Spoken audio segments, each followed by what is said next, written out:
Good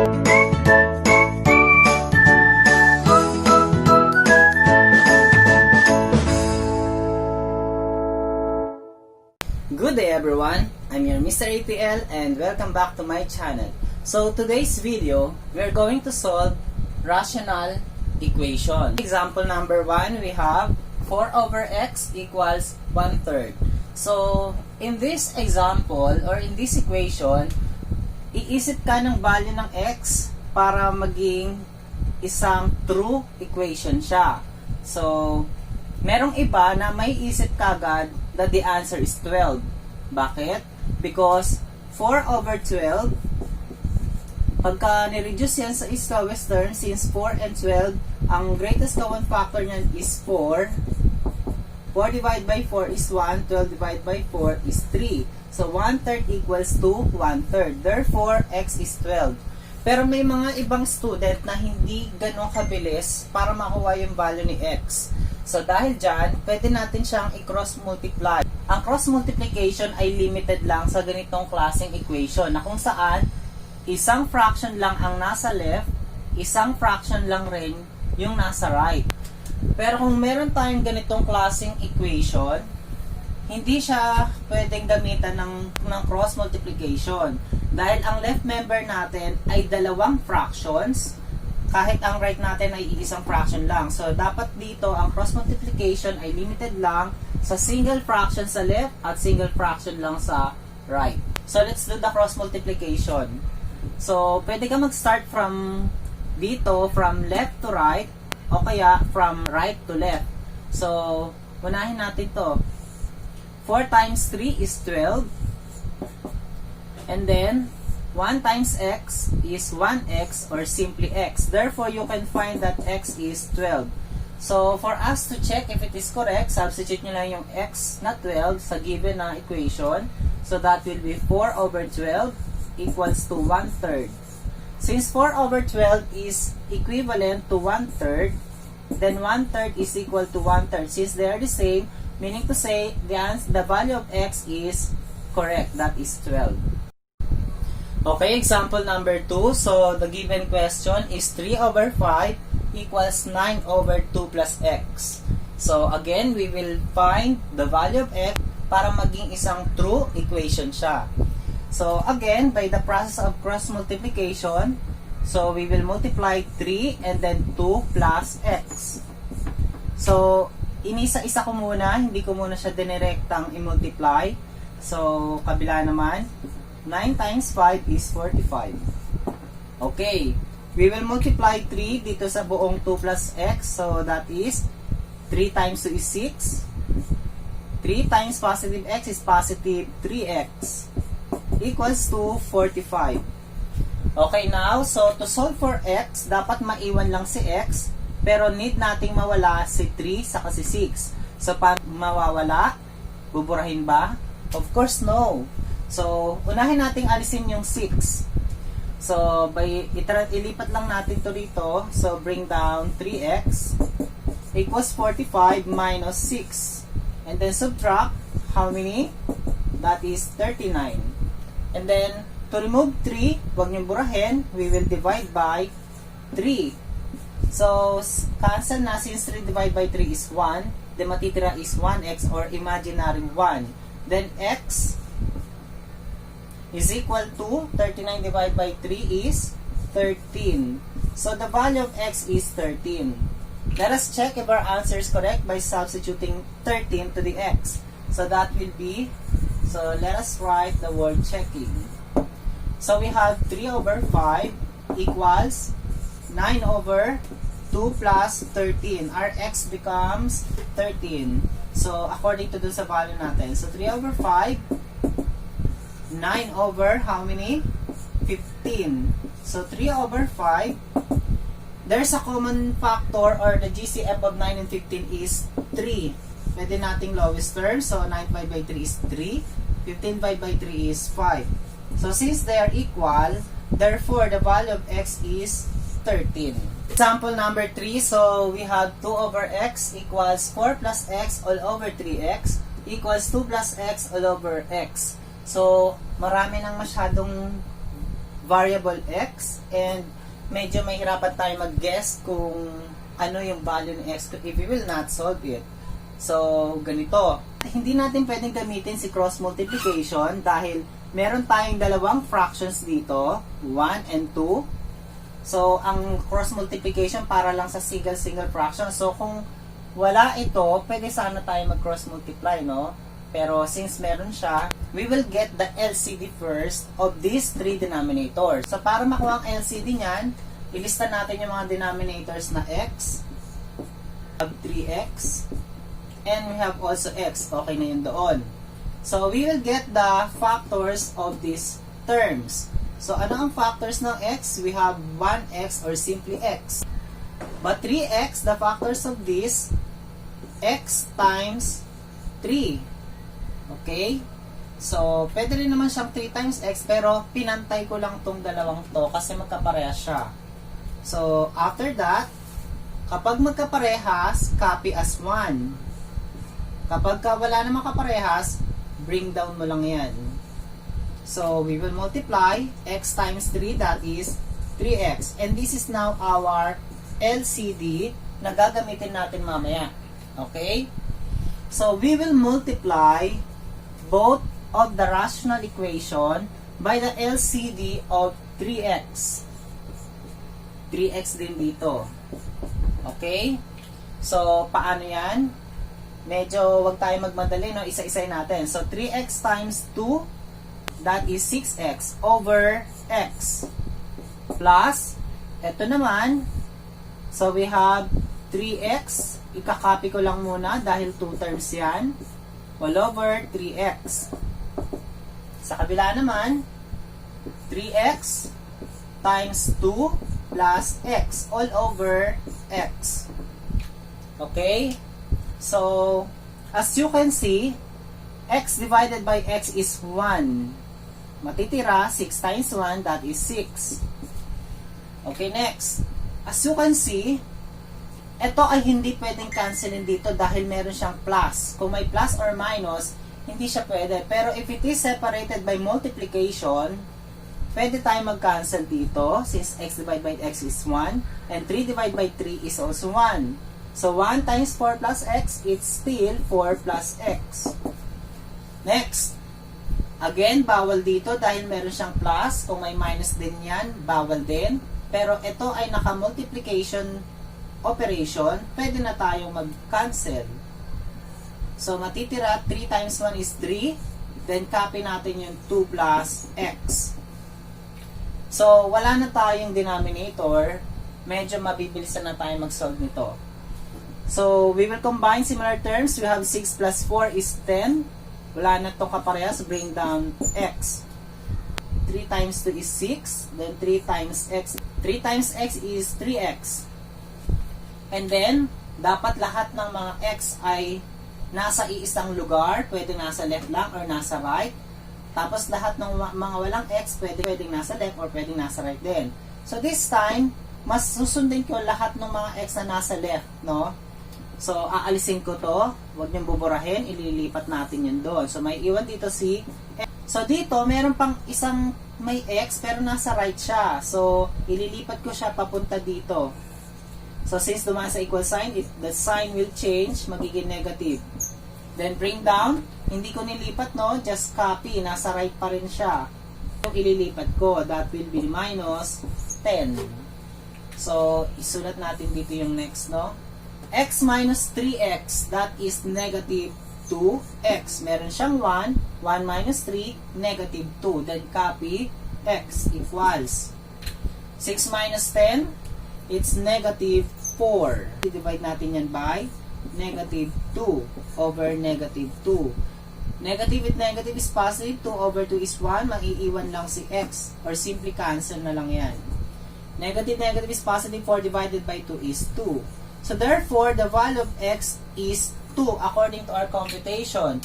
But if you are not confident with your answer, you may do the checking.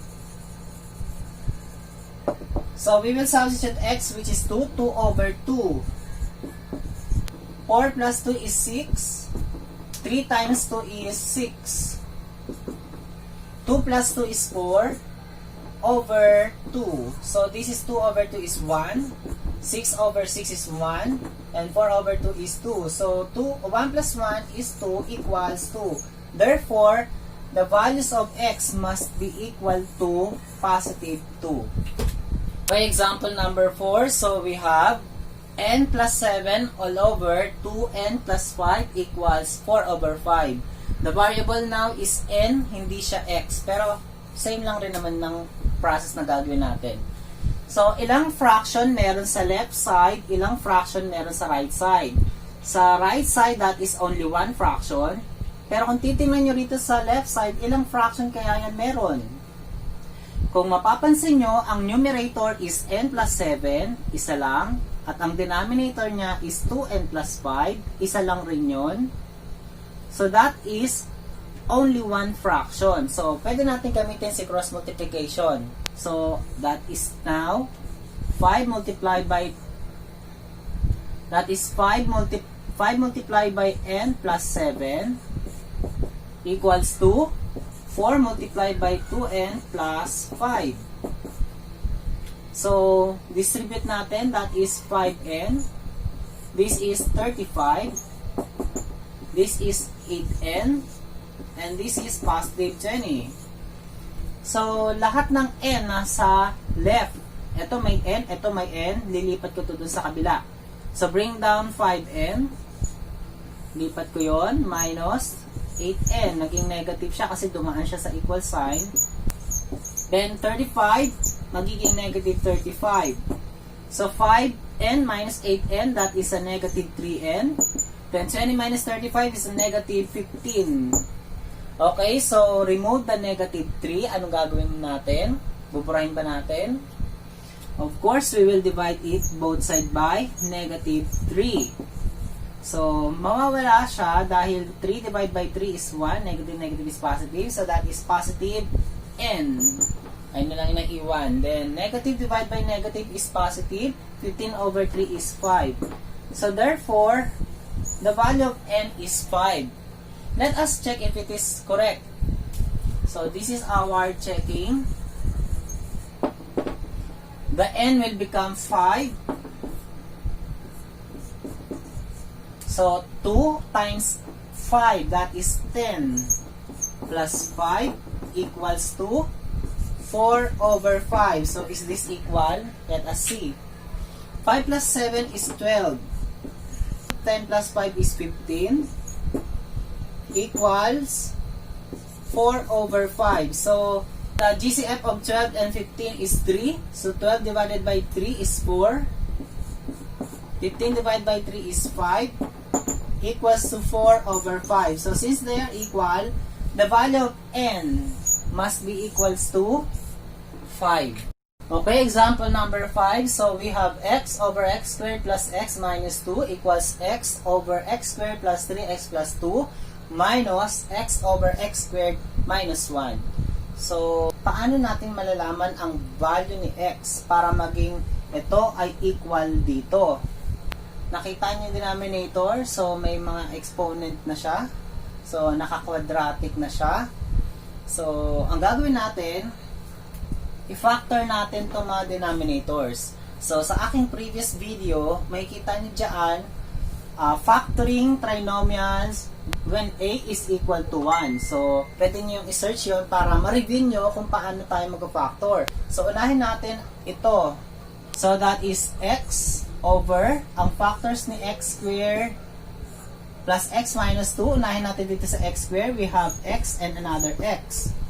Tapos, yung last term, factors ng negative 2 para magkaroon ka ng positive 1. So, ito yung negative 2 mo, no? Pwede siyang 2 times negative 1. Pwede siyang negative 2 times 1. Okay, so pili tayo dito ng magiging positive 1 sa middle term. So, pag kinombine to, 2 plus negative 1 is positive 1. This is negative 1. So, therefore, we will use these factors, positive 2 and negative 1.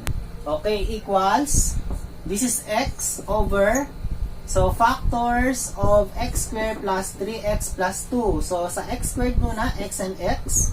factors ng 2 para magkaroon ng 3. So, ito yung 2 para maging 3. 2 times 1.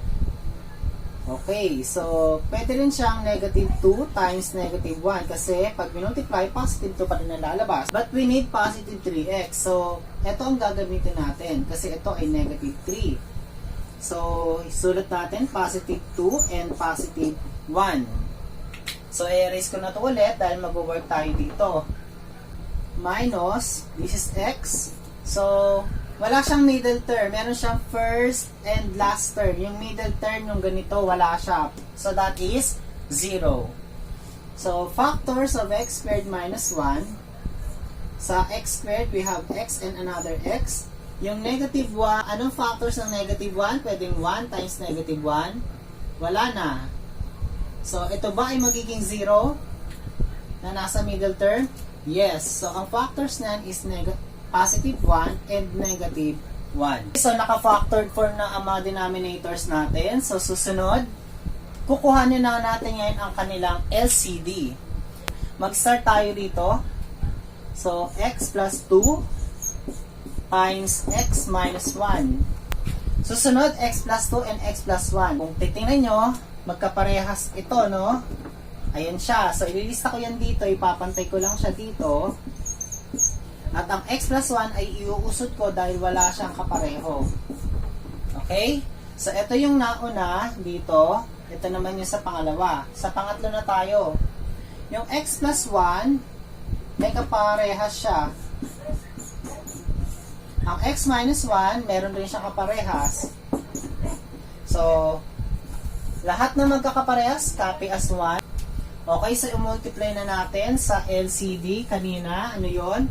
X plus 2 times, dito ko nang ilagay sa baba, x plus 1 at saka x minus 1. So, ito na yung LCD natin. I-multiply natin to dito. Okay? Okay, i-multiply ko to dito sa buong term na to. Kung gagawin ko yon, since etong dalawang to ay kaparehas naman dito, makakancel na sila at ang may iwan ay x plus 1. So, ang matitira yung x dito at saka yung x plus 1 equal. Ito naman, i-multiply ko dito sa pangalawang term. So, paano yon? So, makakancel ang x plus 2, ito, magkaparehas, at saka ito, makakancel itong dalawa. So, may iwan ay si x minus 1. Mumultiply ko ngayon doon. So, that is your x, and then x minus 1, minus, dito na ako sa pangatlo, no? So, ito yung x plus 1 and x minus 1. Makakancel siya. So, matitira ay itong dalawa. So, x and x plus 2. Wala na ngayon tayong denominator. Mula rito, medyo napasimple natin siya ng konti, no? Okay, mas i-simplify pa natin. So, i-multiply natin to isa-isa. At ang lalabas, x times x, x squared. X times 1, positive 1x. X times x is x squared. X times negative 1, negative x. Minus, huwag nyo kalimutan to ha, yung negative x na to, i-multiply mo doon. That is negative x squared. Negative x times positive 2 is negative 2x. Maraming nalilito dito kasi hindi nila nasasama yung negative. Be careful of that. Okay, so, combine similar terms. Kung titingnan nyo, x squared minus x squared, that is 0. Wala na yon. So, matitira rito is x squared plus x equals to negative x minus 2x. So, kanina ang ginagawa natin, lahat ng x ay mapupunta dun sa left at lahat ng walang x ay mapupunta dito sa right.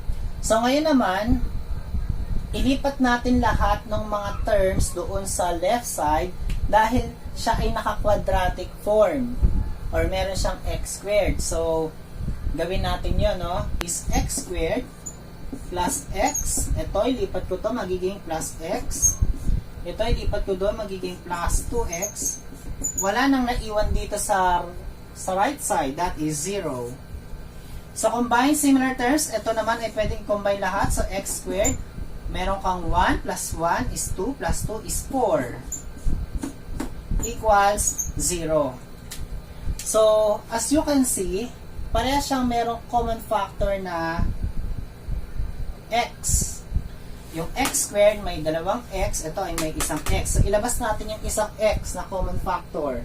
So, that will become x times x plus 4 equals 0. So, bakit naging ganito? X times x, x squared. X times 4, 4x. So, ito ay parehas lang. So, pero dito, gagamitan na natin ang zero product property. Na kung saan, yung x mo ay equal sa 0 at yung x plus 4 ay equal sa 0. So, ito yung zero product property. We all know that x is already 0. Dito naman, your x must be negative 4 kasi pwede mong ilipat na lang rin yon. And the answer will be x equals 0 and x equals to negative 4. Meaning to say, magiging true ang ating equation kung ang x mo ay 0 or negative 4. So, paano natin malalaman kung tama? We will do the checking. So, i-erase ko na ito. Okay, so as what I have said a while ago, your x is 0 or x equals negative 4. So, check natin when x is 0. When x is 0, 0 over negative 2. So, that is 0. So, that is 0 equals 0 over positive 2 is still 0. Minus 0 over negative 1 is 0 again.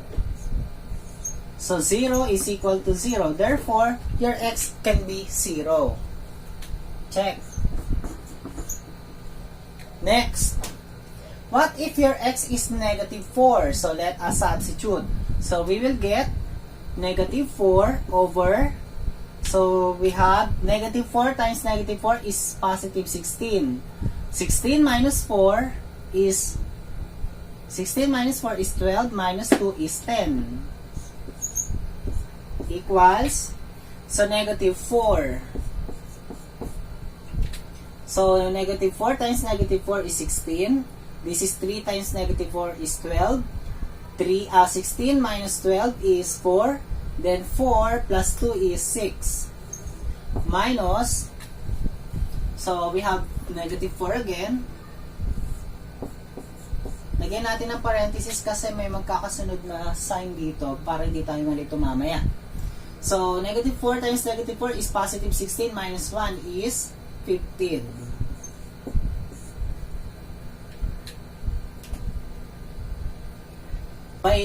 So, reducing this to its lowest term by 2, that is negative 2 over 5.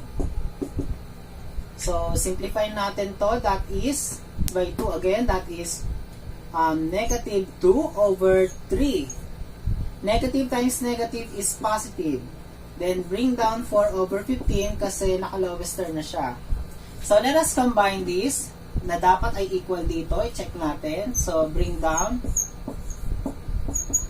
So, 3 over 15, the LCD. Paano ulit makukuha ang LCD niyan? That is 15. So, ito yung 3. Ito yung 15. Factors of 3 is only 3. Pwedeng 3 times 1.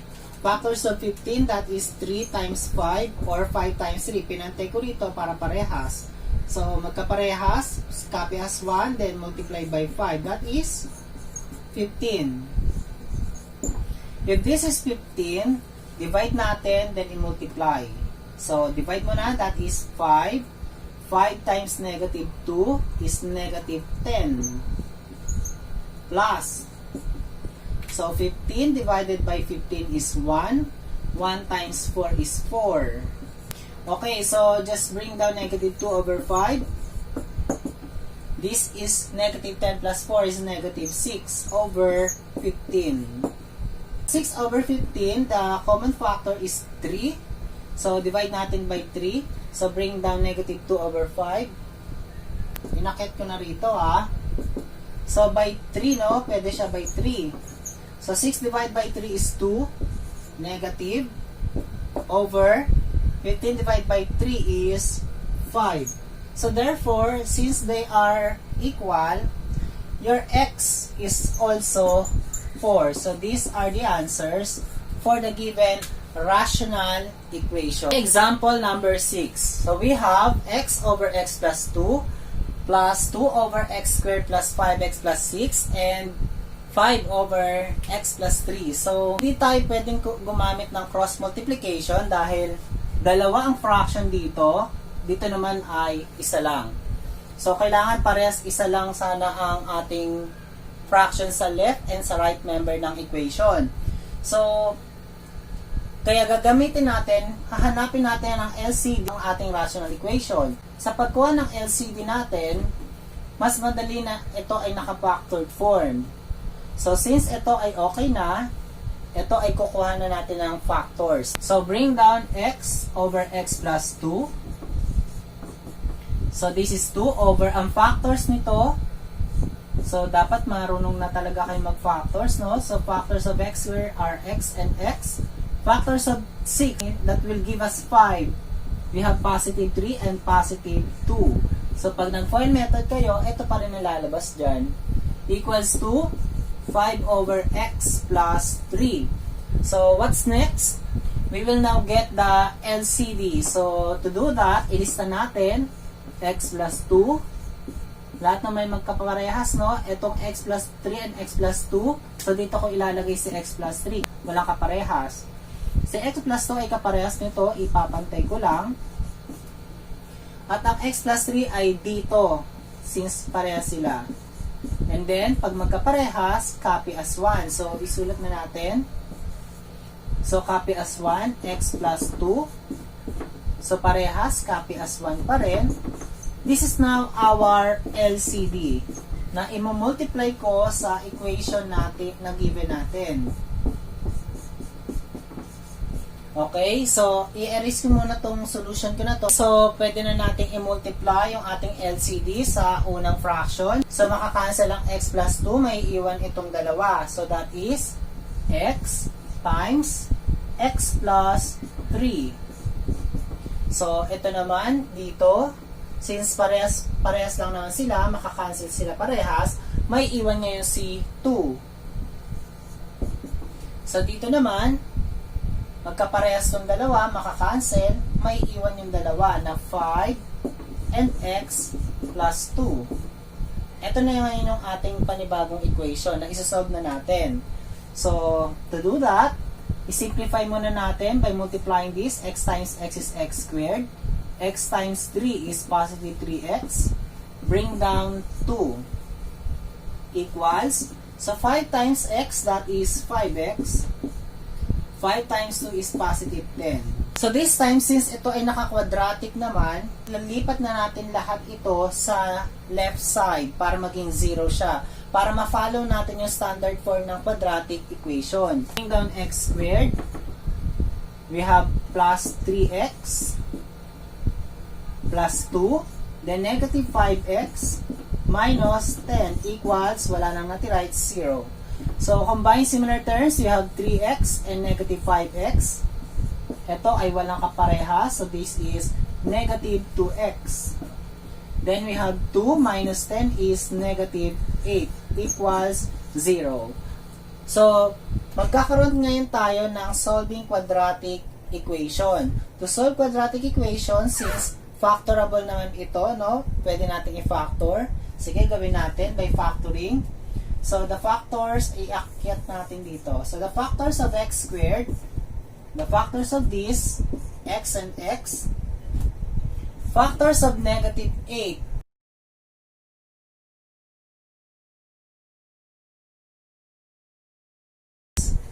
factors, the negative 4 and positive 2 equals 0.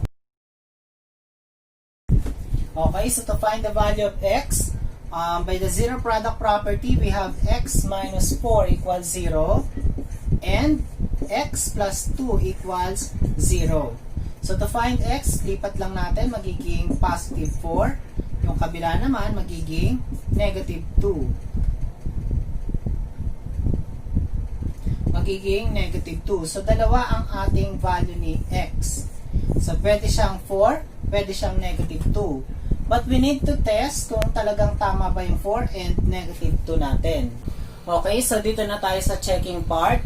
So, ang value na nakuha natin sa x is negative 2 and positive 4. So, if x is negative 2, I can say that it is not a part of the solution. Bakit? Kasi kung ang x mo rito ay negative 2 or negative 3, automatic na magkakaroon tayo ng undefined. Since ang denominator natin ay magiging 0, dahil negative 2 plus 2 is 0.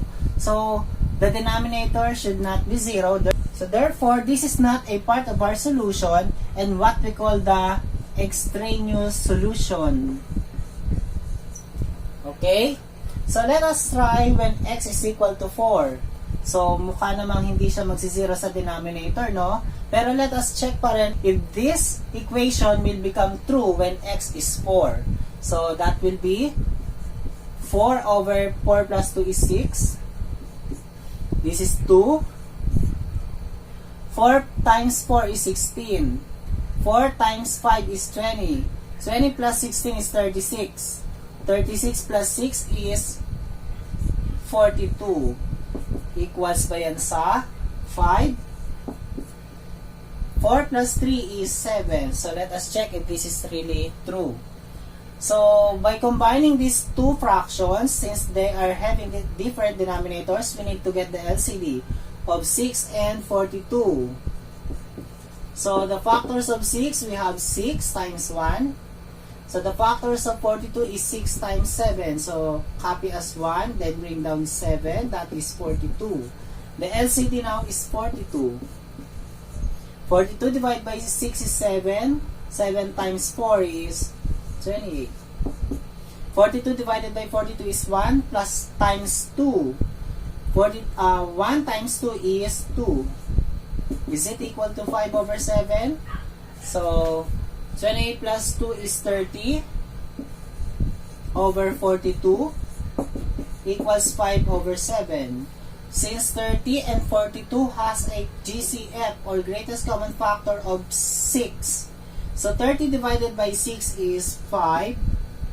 42 divided by 6 is 7, which is equal also to 7. So, since they're equal, the value of x, lahat ng itong x na to, should be positive 4, not negative 2. Okay? So, that's all for the solving of rational equation. I hope you enjoyed this topic. And before I end up this video, I would like to give my special thanks to Mr. Eldrian Delican. And I hope you learned something. Goodbye!